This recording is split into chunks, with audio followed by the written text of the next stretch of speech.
Tyre puncture হয়ে চাকা একদম ঢলঢল হয়ে গেছে, তাও পুলিশের গাড়ির ড্রাইভার বুঝতেছে না যে চাকা পাংচার হয়েছে। এতদিন শুনছি শুধু ভিআইপি গাইবান্ধার মানুষ, আবার সিআইপি মানে ভিআইপির চেয়েও বড় কিছু। সিআইপির ফুল মিনিং আমি জানি না। আসসালামু আলাইকুম সবাইকে। আজকের এই ভিডিওতে আমি ট্রাভেল করব বাংলাদেশের নন এসি বাসের ভিতরে সর্বোচ্চ শক্তি সম্পন্ন কিংবা সর্বোচ্চ গতি সম্পন্ন বাসের সাথে, যেই বাসে 160 কিলোমিটার পার আওয়ার স্পিডে পর্যন্ত আপনি ট্রাভেল করতে পারবেন। নর্মালি আমরা মনে করি হিনো ওয়ানজে কিংবা মিৎসুবিশি ফুসোই হচ্ছে বাংলাদেশের সবচেয়ে স্পিডি বাস, কারণ সেই বাসগুলোতে 140 কিলোমিটার পার আওয়ার বেগে অনায়াসে ছুটতে পারে সেই বাসগুলো। তবে ইসুজুয়ের 3টি ভেরিয়েশন রয়েছে বাংলাদেশে, যেখানে ইসুজু এলটি রিয়ার ইঞ্জিনের বাস এবং সেই বাসের ইঞ্জিন বাসের পিছন হয় সর্বোচ্চ 130 কিলোমিটার বেগে ছুটতে পারে সেই বাসটি। ইসুজু এফটিআরও কাইন্ড অফ একই রকম এলটির মতো, তো সেই বাসগুলো তো আপনারা 135 থেকে 137 হাই স্পিড পাবেন। তবে ইসুজু এমটি যে ভেরিয়েশনটি, এই বাসটি 160 কিলোমিটার পার আওয়ার বেগেও ছুটতে পারে। ইভেন 150 কিংবা 152 স্পিডে চলারও কিন্তু রেকর্ড আছে এই বাসের বাংলাদেশের রাস্তায়। তো এই কারণে ইসুজু এমটির একটি বাসে আজকে ট্রাভেল করেছি আমি, যেটি ছিল আলহামরা পরিবহনের, এবং এই বাসে আমার ভ্রমণের সম্পূর্ণ অভিজ্ঞতা তুলে ধরার চেষ্টা করেছি আজকের ভিডিওতে। আলহামরা পরিবহন কিন্তু এখন শাহজাদপুরেও কাউন্টার দিয়েছে, তো শাহজাদপুর কাউন্টার ভিজিট সহ আজকে আমি ট্রাভেল করব ঢাকা থেকে শাহজাদপুরের উদ্দেশ্যে, যেখানে আমার সিট নাম্বার ছিল A2। সকাল 10:30 আমাদের বাস ছেড়ে যায় গাবতলী থেকে, এবং আমরা দুপুর 2টার ভিতরে শাহজাদপুর পৌঁছে যাব বলে আশা করছি।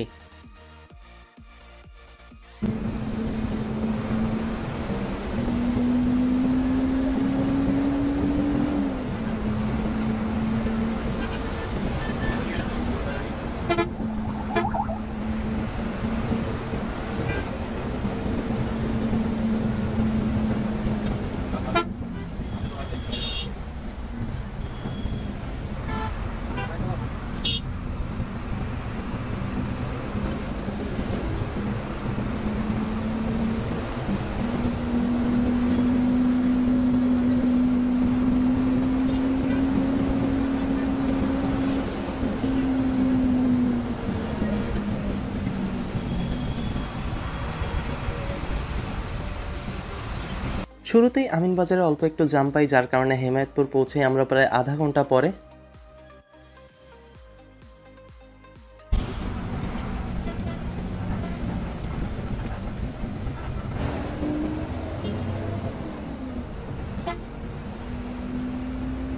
আমাদের সামনে একই কোম্পানির আরও একটি বাস ছিল, আলহামরা পরিবহনের হিনো আরএন বাস ছিল আমাদের সামনে, যেটি ছিল গাইবান্ধার, এবং আমাদের বাসটি ছিল বেড়া সাথিয়ার।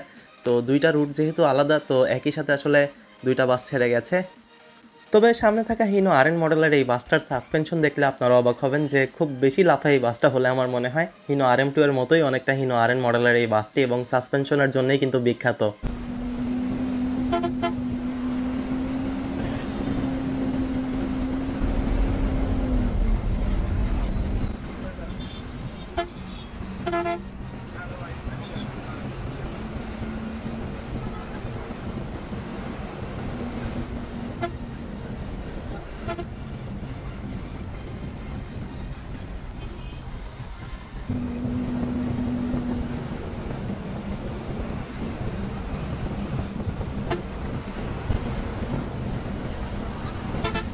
(11:21) আমরা নবীনগর থেকে ধীরে ধীরে চলে যাচ্ছি চন্দ্রার দিকে। ঢাকার ভিতরে খুবই বেশি একটা টাইম নষ্ট করব না, চন্দ্রার থেকে আসলে মেইন ভিডিওটা শুরু হবে, তো চেষ্টা করেছি যত তাড়াতাড়ি সম্ভব আপনাদের চন্দ্রা পৌঁছে দেওয়ার।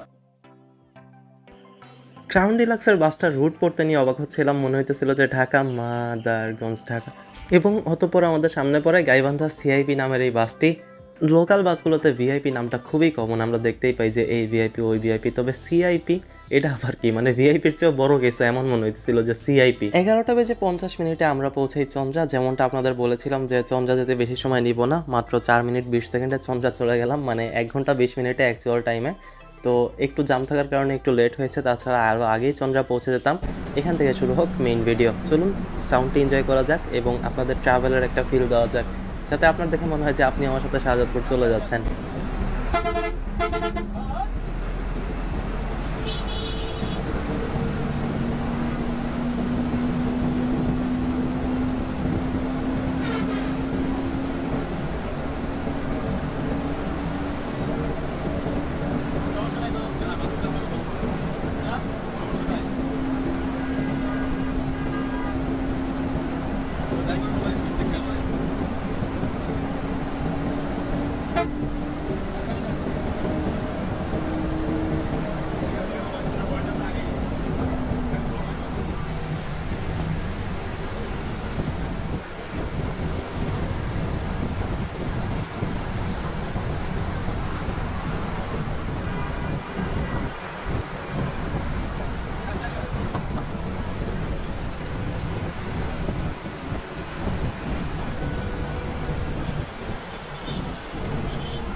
বাসের সাউন্ডের ভিতরে টার্বোর একটা সাউন্ড আপনি শুনতে পারবেন, যেই সাউন্ডটা অনেক বেশি সুন্দর লাগে, মনে হয় যে প্লেনের ভিতর আছি।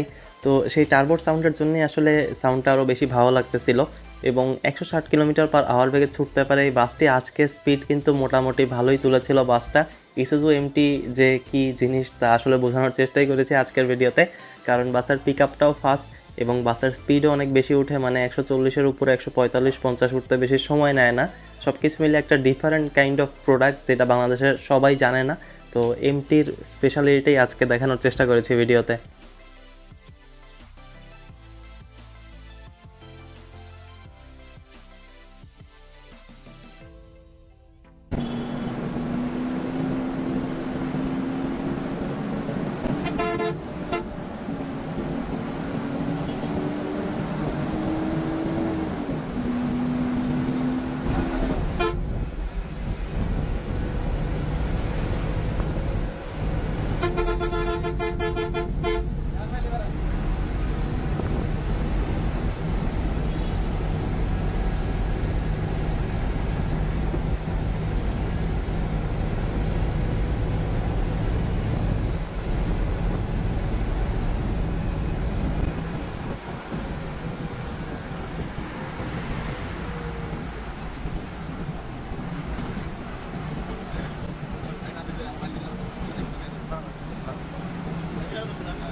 অল্পের জন্য বাইকটি অ্যাক্সিডেন্টের থেকে বেঁচে গেল। মাঝখান দিয়ে যাচ্ছিল, বুঝতেছিল না যে কোন দিকে সাইড দিবে।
যদিও আমাদের সামনে বাস খুবই কম ছিল, যার কারণে ওভারটেকও কিন্তু অত বেশি আপনারা দেখতে পারবেন না। তবে রাস্তা দেখে কিন্তু বোঝাই যাচ্ছে যে খুব তাড়াতাড়ি কিন্তু আমরা ক্রুজ করে যাচ্ছিলাম।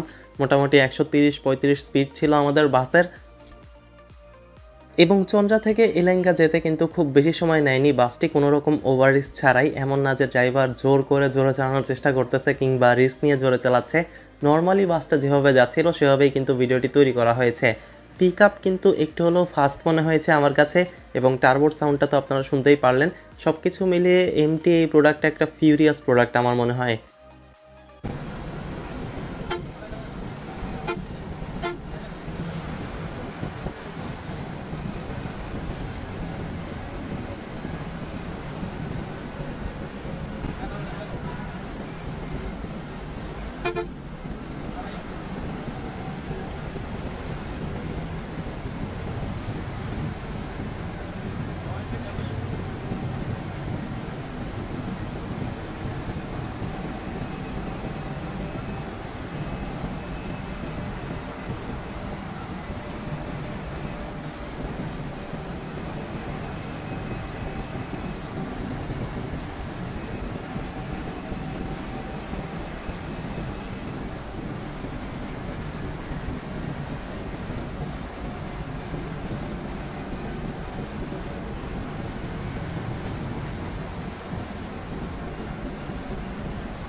এখানে রাস্তায় স্পিড গান নিয়ে মামারা দাঁড়িয়েছিল এবং স্পিডিংয়ের মামলা দিচ্ছিল। আমাদের সামনের বাসটাও মামলা খেয়েছে হয়তো বিনিময়ের বাসটা। এবং প্রথম যে মামলাটা দেওয়া হয় সেটা দেওয়া হয় 2500 টাকার। এরপর যদি আপনি আবার স্পিডিংয়ের মামলা খান তাহলে 5000 টাকা, এরপর আবার খাইলে 7500 টাকা, মানে 2500 টাকা করে বাড়তে থাকে আর কি আপনি যতগুলো মামলা খাবেন তার উপরে। 60 কিলোমিটার পার আওয়ার কিংবা 80 কিলোমিটার পার আওয়ারের বেশি উঠলেই হয়তো মামলা দেওয়া হয়। 12টা 32 মানে মাত্র 40 মিনিট সময়ের ভিতরে আমরা পৌঁছে গেলাম চন্দ্রা থেকে এলেঙ্গায়। এবং এখানে হচ্ছে 2 লেনের রোডটা শুরু। আমার মনে হয় এলেঙ্গার রাস্তাটা যখন 4 লেনের হয়ে যাবে তখন চন্দ্রা থেকে যমুনা সেতু পৌঁছাতে সবসময় মানে এভারেজ 40 থেকে 50 মিনিটের মতোই সময় লাগবে যদি আপনি ভালো বাসে ট্রাভেল করেন তাহলে। তো নর্থে ট্রাভেল করাটা তখন অনেক বেশি স্বস্তিময় হয়ে যাবে।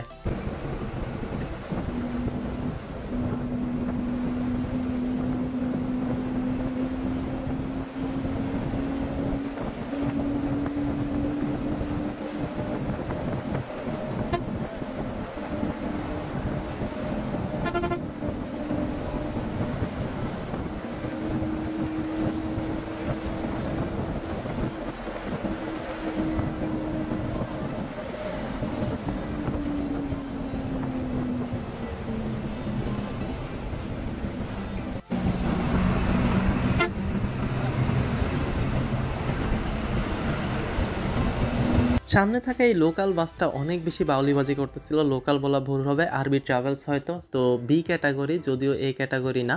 তবে বাসটা অনেক বেশি বাউলিবাজি করতেছিল, রিস্ক নিয়ে নিয়ে ওভারটেক করতেছিল 2 লেনের রাস্তায়।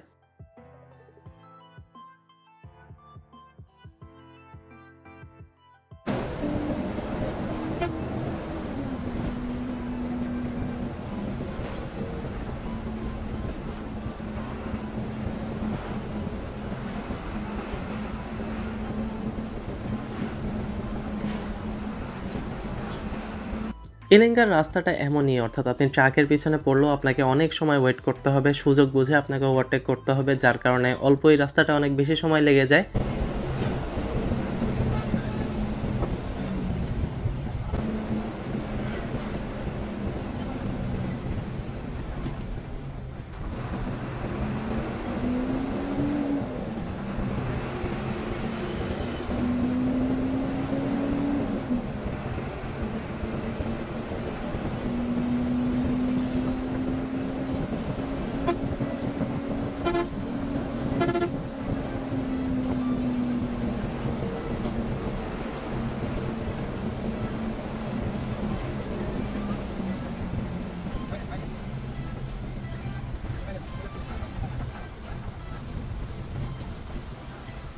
টোল প্লাজায় এই পারাপারের ফেজটা আমার কাছে খুবই ইন্টারেস্টিং লাগে, কারণ কোনটার পেছনে দাঁড়াইলে কিংবা কোন কাউন্টারে দাঁড়াইলে আপনার টোল দিতে কম সময় লাগবে।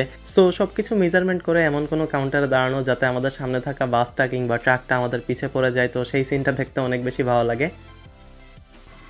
সো 12:50 আমরা উঠে গেলাম যমুনা সেতুর উপরে। 10:30টায় ছেড়ে 12:50 মানে মাত্র 2 ঘন্টা 20 মিনিটের ভিতরে আমরা সেতু পৌঁছে গেছি। যদিও চন্দ্রা যেতেই আমাদের 11:50 বেজে গেছে, তো সেখান থেকে মাত্র 1 ঘন্টা লেগেছে সেতু পর্যন্ত পৌঁছাতে।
কোড্ডা ফ্লাইওভারের কাজও শেষের দিকে, যে কোনো সময় ফ্লাইওভারটি ওপেন করে দেওয়া হবে এবং যমুনা সেতুর পরেও কিন্তু রোড বেশ বড় হয়ে যাচ্ছে। খুব বেশি একটা সময় লাগবে না মনে হচ্ছে একদম সিরাজগঞ্জ হাটিকুমরুলের 4 রাস্তা পর্যন্ত রোডটা বড় হতে।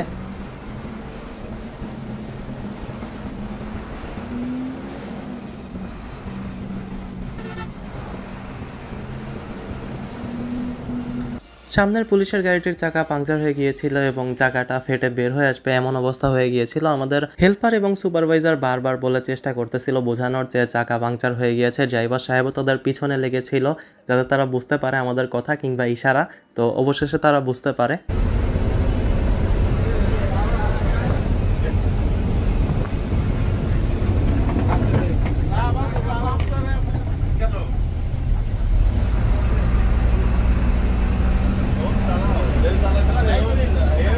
আসলেই যে চালাচ্ছিল গাড়িটা তার আসলে মনে হয় না যে ড্রাইভিং সেন্স খুব বেশি একটা আছে, কারণ চাকার এই অবস্থাও যদি বুঝতে না পারে যে চাকা গেছে তাইলে তো সমস্যা।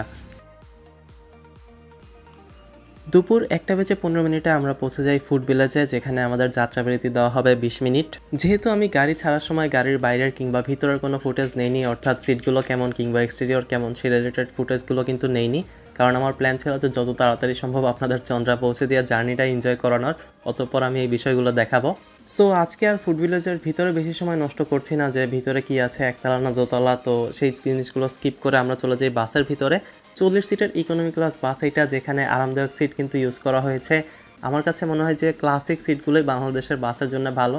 এক্সটেরিয়র যদি আপনারা দেখেন তাহলে ফ্রন্টে কিন্তু খুব বেশি অ্যাগ্রেসিভ মনে হয়েছে আমার কাছে, মানে ইসুজু লেখাটার সাথে ফ্রন্টটা অ্যাগ্রেসিভ একটা ভাব চলে এসেছে। হিনোর কোনো রকম লোগো ইউজ করা হয়নি। সিরাজগঞ্জ 4 রাস্তা মোড় থেকে আমরা চলে যাব বাম দিকে পাবনার উদ্দেশ্যে, সোজা চলে গেছে রাজশাহী এবং ডান দিয়ে গেছে নাটোর। সি লাইনের বাসটা যেদিক থেকে বের হলো আমরা এখন ওদিকেই প্রবেশ করলাম। এবং এই রাস্তাটা আমার মনে হয় যে, যেহেতু এই রাস্তায় আমি ট্রাভেল করে অভ্যস্ত, বাংলাদেশের সবচেয়ে সুন্দর রাস্তাগুলোর ভিতরে এই রাস্তাটি অন্যতম একটি রাস্তা বলা যায়।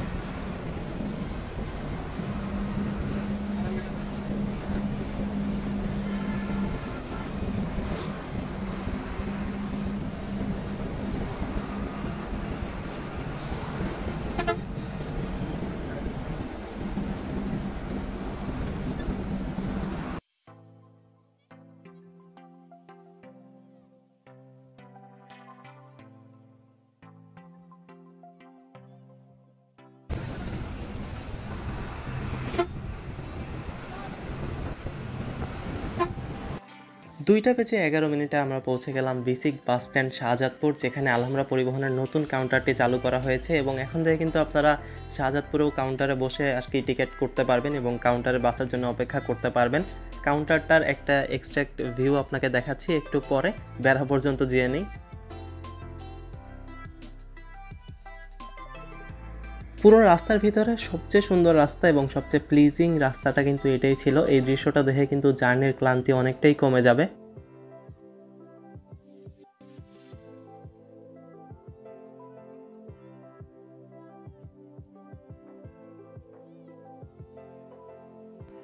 ফাইনালি 2টা বেজে 27 মিনিটে আমরা পৌঁছে গেলাম বেড়া। 10:30টায় ঢাকা থেকে ছেড়ে 4 ঘন্টার একটা জার্নি, তবে এনজয়েবল একটা জার্নি এবং ফিউরিয়াস একটা জার্নি, মোটামুটি স্পিডি একটা জার্নিও বলা যায়। ইসুজু এমটিতে এটা ছিল আমার ফার্স্ট ট্রাভেল এবং ট্রাভেল করে খুব ভালো মজা পাইছি। কিছু কিছু দিক থেকে কিন্তু হিনো ওয়ানজে থেকেও এগিয়ে আছে এই বাসটি। কাউন্টারটি বিসিকেই কিন্তু অবস্থিত এবং সাজাদপুর ট্রাভেলসের কাউন্টার থেকে একটু পাশাপাশি এখানে কিন্তু টয়লেট বানানো হচ্ছে, ডেকোরেশন প্লাস বসার জন্য সোফা, মানে এখনও 100% রেডি না, তবে যা যা দরকার সব কিছু কিন্তু করা হচ্ছে। সব কিছু মিলে এই ছিল মোটামুটি আজকের ভিডিও। সবাই ভালো থাকবেন, সুস্থ থাকবেন, আল্লাহ হাফেজ।